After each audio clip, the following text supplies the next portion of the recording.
Nós começamos aqui, primeiro, lhe parabenizando e parabenizando a todos nós aqui da TV da Transparência pelos significativos números que nos encaminhou ontem o YouTube sobre a nossa audiência no mês de dezembro, o último do ano passado, dezembro de 2024. Estamos aí na tela, as informações que nos foi encaminhada ontem pelo YouTube. E nós fizemos, inclusive, uma arte mostrando, antes desse quadro aí, nós temos uma arte, que vamos mostrar agora, essa daí, dizendo exatamente que em dezembro, segundo o YouTube, a TV da Transparência teve 35,5 mil minutos de audiência. Isso corresponde a 591,6 horas do ano de dezembro do ano de 2024. Convém ressaltar que nós estamos transmitindo apenas 5 horas na parte da manhã, que começa às 8 horas, com o seu noticiário, destacando as manchetes dos principais jornais nacionais. Logo depois eu entro com esse momento aqui de nossos comentários e informações outras, e ao meio-dia nós fazemos uma entrevista. Por sinal, a entrevista de hoje vai ser com o presidente do Sindicato dos Médicos do Estado do Ceará. Esses números são muito gratificantes. Significa dizer que vale a pena fazer jornalismo de qualidade. Nós só tratamos aqui com matérias de política e da administração pública. Portanto, a nossa audiência não vem daquelas fofocas de artistas do cinema, da televisão e do rádio, ou do noticiário policial e esportivo, que atrai realmente muitas pessoas. O nosso noticiário aqui é de qualidade, não precisa estar dizendo isso, porque o telespectador, o internauta que nos empresta essa honrosa audiência conhece. E a nossa alegria é maior também pelo fato de que antes, já na semana passada, o mesmo YouTube nos mandou informações sobre o nosso blog, o blog do Edson Silva. Um sucesso muito significativo, o que muito nos honra. Não há outra coisa a se dizer, senão muito obrigado por essa honrosa audiência e o compromisso de que continuaremos fazendo esse jornalismo de qualidade na medida do que é possível. Brevemente estaremos trabalhando com mais horas de transmissão para proporcionar mais informações para este significativo e importante, esta significativa e importante audiência. O primeiro editorial de hoje do jornal O Estado de São Paulo,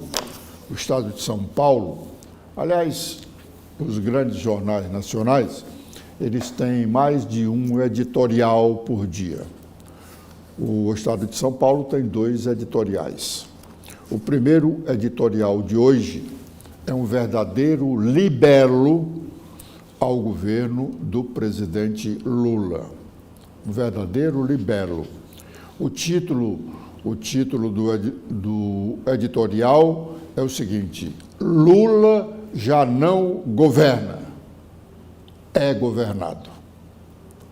Lula já não governa, é governado. é o título do primeiro editorial de hoje do jornal O Estado de São Paulo.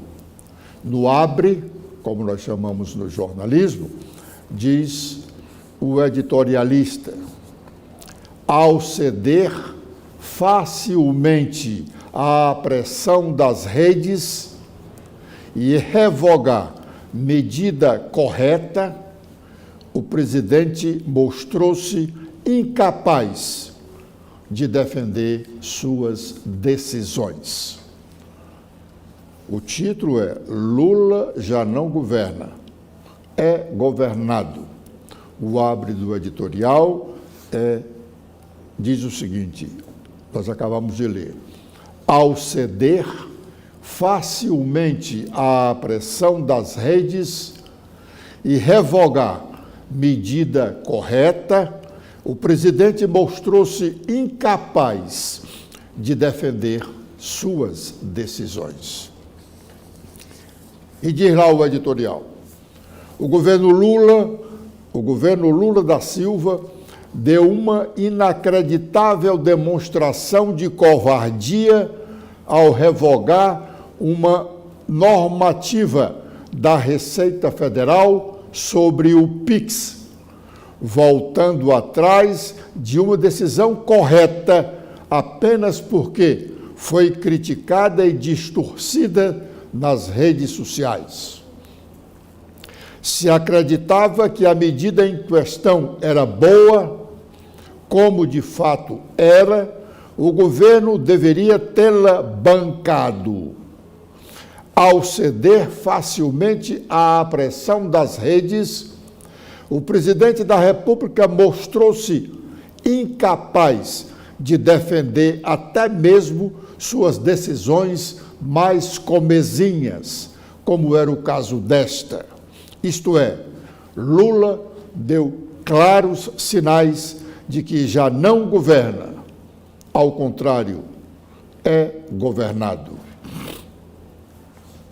E procede o editorial do jornal O Estado de São Paulo de hoje.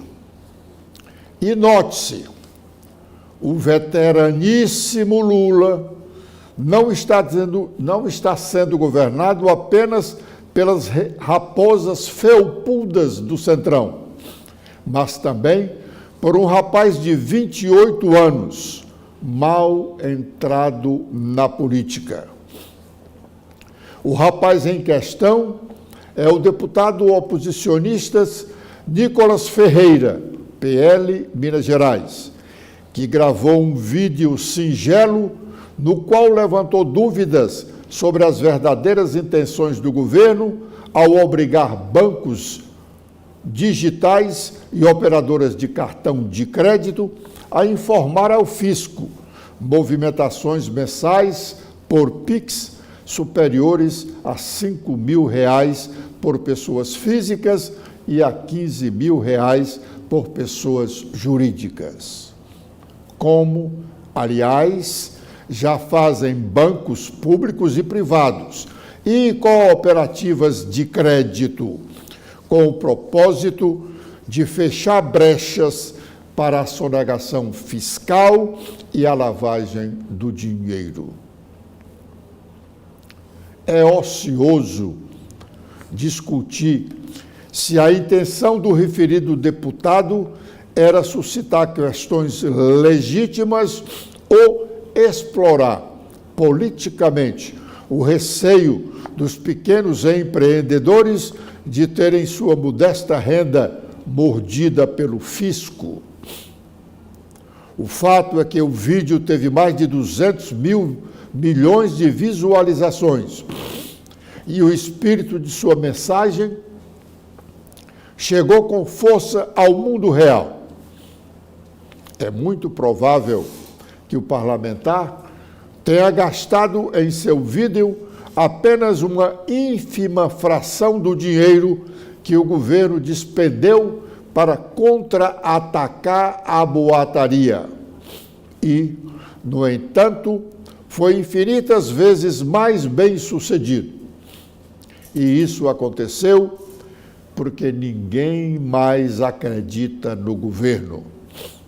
E prossegue o editorial do Estado de São Paulo desta sexta-feira. Já faz algum tempo que Lula parece ter se dado conta disso, a ponto de recentemente entregar sua Secretaria de Comunicação a um profissional de marketing eleitoral.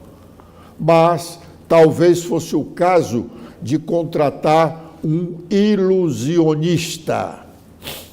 Diante do desafio colossal de recuperar a confiança dos brasileiros em Lula, o ministro marqueteiro já avisou que tocará adiante uma licitação de quase 200 milhões de reais para turbinar as redes sociais governistas. Debalde será jogar dinheiro no lixo, porque, a julgar pelo episódio da normativa da Receita, os brasileiros já se convenceram de que o único episódio do governo Lula o único propósito do governo Lula é arrancar o suado dinheiro dos contribuintes para aumentar a capacidade do Estado de lhes atrapalhar a vida. Fazer gracinhas nas redes sociais, a título de confirmar o que o governo chama de fake news, não vai resolver o problema de fundo do governo. Se quisesse mesmo contestar o discurso da oposição, bastaria ao governo encaminhar medidas que sinalizassem uma genuína vontade de conter os gastos públicos, de modo a demonstrar aos cidadãos ressabiados que há compromisso de reduzir a pesadíssima carga tributária. O ministro da Fazenda, Fernando Haddad, e a ministra do Planejamento, Simone Tebet, até tentaram fazer isso, mas foram atropelados pelos imperativos eleitorais do lulopetismo. O governo, no entanto, prefere continuar a passar vergonha. Não só revogou a normativa da Receita de maneira atabalhoada, como editou uma medida provisória para garantir que o Pix não será taxado, algo que já está estabelecido na legislação sobre esse meio de pagamento. Ou seja, Lula assinou uma medida provisória, que é um instrumento constitucional que tem força de lei enquanto vigora e, por isso, deve respeitar pressupostos de urgência e relevância, apenas para dar satisfação ao burburinho das redes sociais. Assim, caminha para a sua conclusão o editorial de hoje do jornal O Estado de São Paulo. Assim, parece claro que Lula, outrora demiurgo, está a reboque dos acontecimentos e se limita a reagir a eles de maneira confusa e desorganizada. E isso tudo acontece porque, como está cada vez mais claro, Lula não tem projeto para o país. Venceu a eleição com o discurso de que era necessário impedir a vitória de Jair Bolsonaro e avançar nas forças antidemocráticas.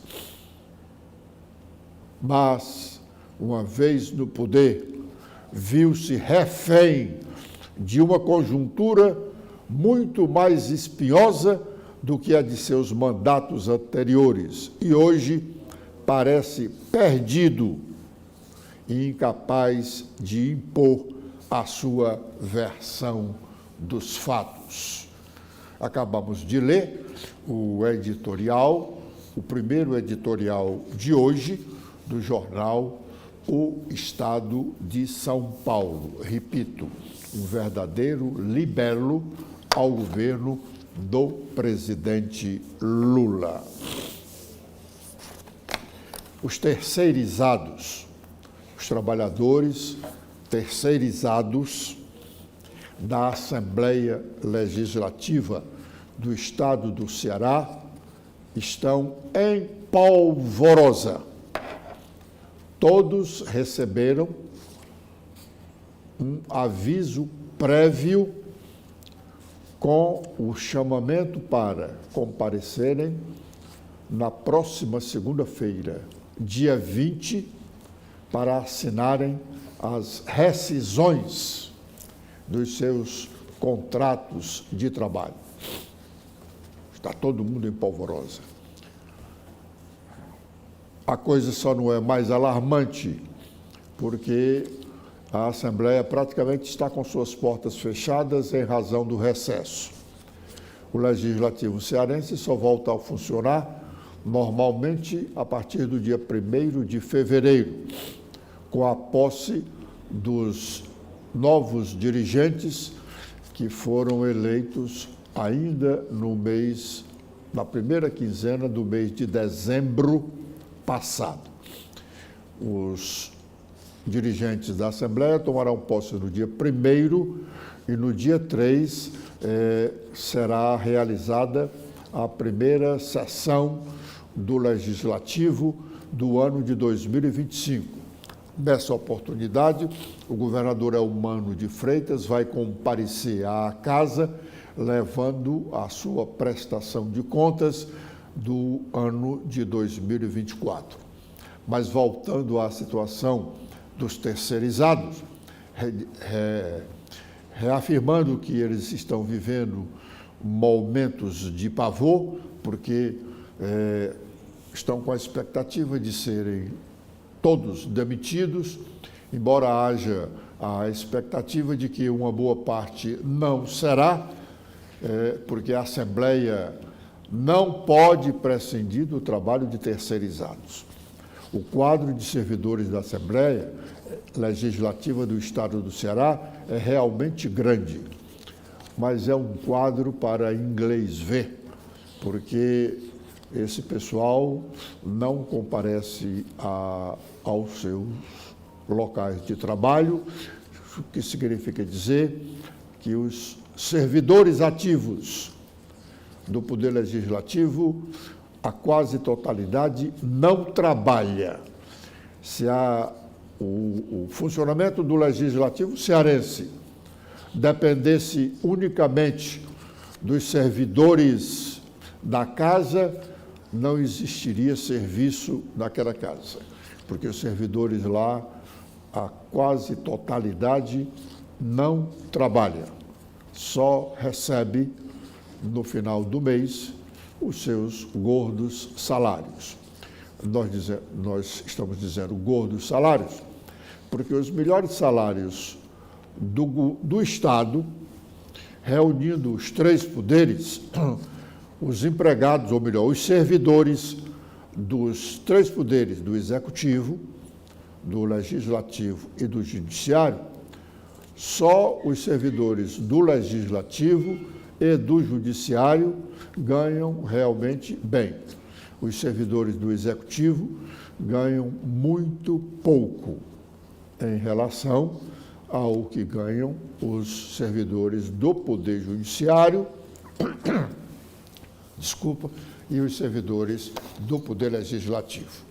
Há quem diga que essa medida adotada na Assembleia de dar aviso prévio a todos os terceirizados é para que ocorra, a partir da última semana de janeiro, o chamado beijamão. O que é o beijamão? As pessoas acorrerem lá à presidência da Casa, à secretaria da Casa, aos deputados que dirigem o Legislativo, pedindo emprego, pedindo para voltar aos seus empregos. E o presidente da Casa ter o trunfo para negociar com os deputados. Tudo bem, cada um vai ter aqui 50 cargos comissionados ou 50 trabalhadores através de contratos de prestação de serviço. Cada um indica lá 50 nomes e aí os deputados indicam os seus nomes e a Assembleia contrata os novos terceirizados. Sem dúvida, uma boa parte dos atuais terceirizados vai ficar na casa, porque os seus padrinhos continuam com mandatos. Se não têm mandatos, têm poderes fora do mandato que lhes garantem o emprego. Mas o certo é que todos os terceirizados da Assembleia estão de aviso prévio.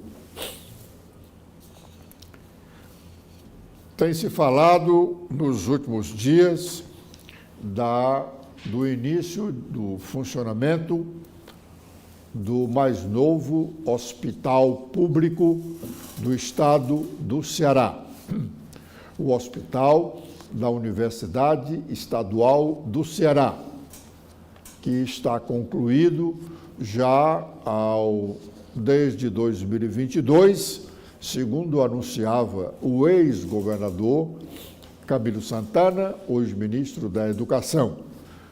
No governo dele é que foi construído esse hospital.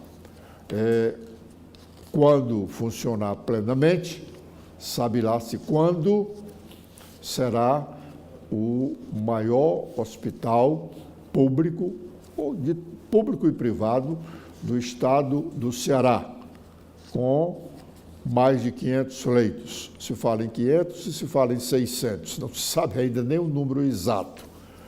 Poderemos saber logo quando o governador Elmano, no início de fevereiro, como ele anunciou, abra as portas do hospital para a prestação dos seus primeiros serviços. Ontem, o médico Dr. Cabeto, ex-secretário de Saúde do estado do Ceará, e o homem que teve a ideia de construir esse hospital com outra finalidade, o Dr. Cabeto deu uma entrevista ao sistema de comunicação O Povo, que o jornal O Povo destacou no seu impresso. Diz o Dr. Cabeto, ou melhor, diz a matéria do jornal O Povo o seguinte: o ex-secretário de Saúde do Ceará, Carlos Roberto Martins Rodrigues Sobrinho, Dr. Cabeto. E aqui eu abro um parêntese para dizer que o Dr. Cabeto, um ilustre médico cearense da atualidade, é filho de um dos mais ilustres políticos do estado do Ceará, deputado José Martins Rodrigues, do antigo PSD, um homem que foi caçado pela Revolução, não por práticas feias, mas porque era um homem que tinha princípios e coragem de defender os seus princípios. Por isso ele foi caçado pela Revolução ou pela ditadura de 1964. José Martins Rodrigues, deputado federal, uma das principais lideranças do PSD nacional, representando o estado do Ceará. Pois bem, diz o jornal, Dr. Cabeto comentou a iminência da entrega do Hospital Universitário do Ceará, prevista para fevereiro, e fez críticas ao desenho operacional inicial do equipamento, que deve começar apenas com atendimentos oncológicos e vasculares, e necessitar de encaminhamento de outras unidades. O ex-titular da Secretaria de Saúde Estadual foi entrevistado na rádio O Povo CBN, na quinta-feira, 16, diz a matéria do jornal O Povo. Cabeto foi secretário de Saúde do governo Camilo Santana e participou do projeto que deu forma ao hospital construído dentro da Universidade Estadual do Ceará.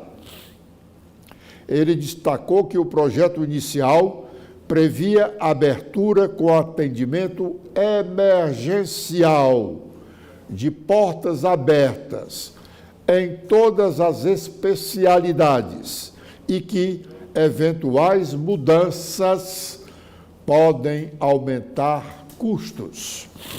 Abre aspas. A informação que temos é que iniciaria com 2 especialidades. Quem está dizendo isso é o doutor Cabeto. Oncologia e a parte de cirurgia vascular. Mas a gente sabe que isso está longe do modelo que nós, quando elaboramos a proposta, colocamos.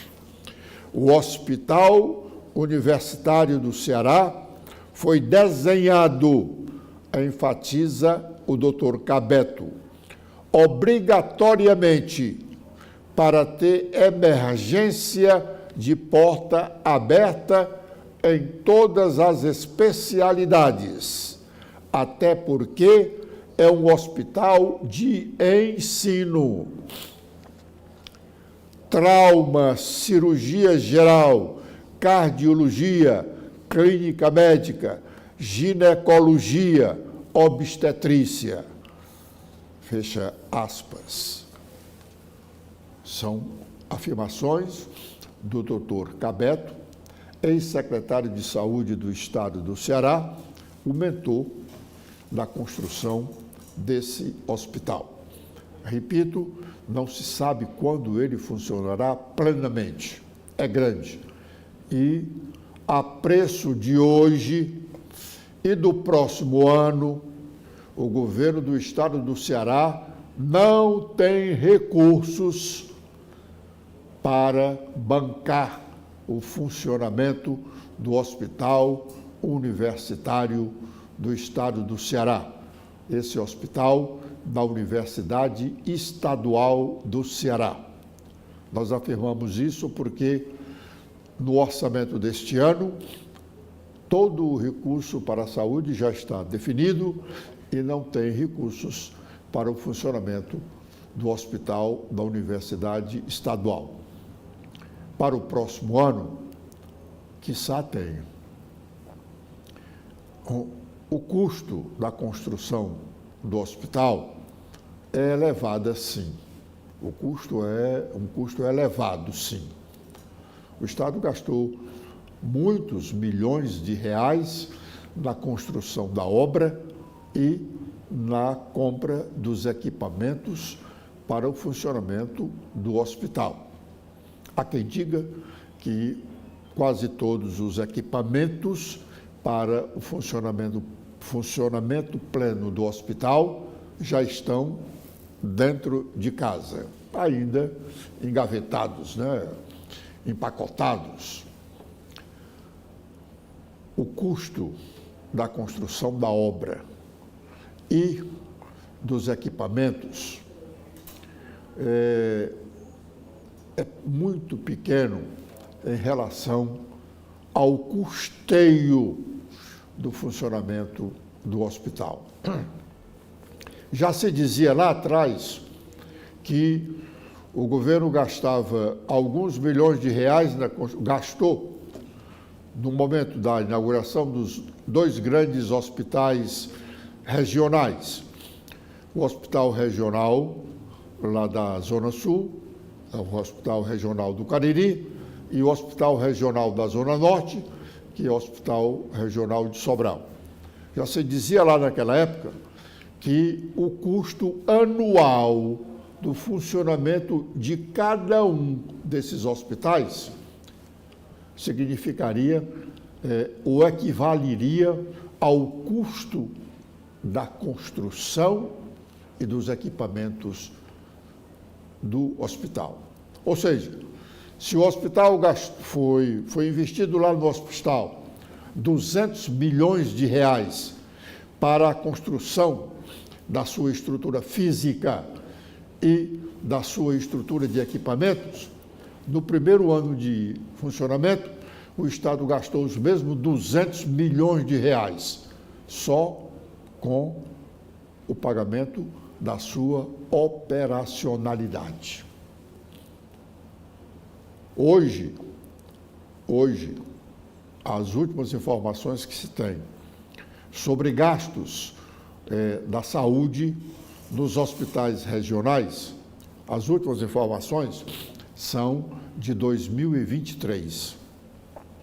Essa organização chamada de ISGH, essa organização social chamada ISGH, que é a responsável pelo funcionamento desses dois hospitais e de outras unidades hospitalares do governo do Estado, incluindo UPAs, o Hospital Valdemar de Alcântara, o Hospital Leonardo da Vinci.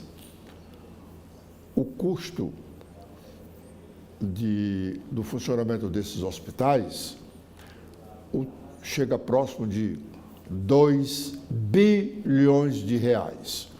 Esses números são de 2023, porque o ISGH ainda não prestou contas dos gastos de 2024. Aliás, a auditoria aprovou as contas de 2023 do ISGH com ressalvas. Pois bem, só o Hospital Regional Norte, o de Sobral, custou, em 2023, o seu funcionamento custou 273 milhões. Ele representa a metade do que é esse hospital universitário da Universidade Estadual do Ceará. Veja bem, em 2023, o Hospital da Zona Norte, lá em Sobral, custou 273 milhões de reais.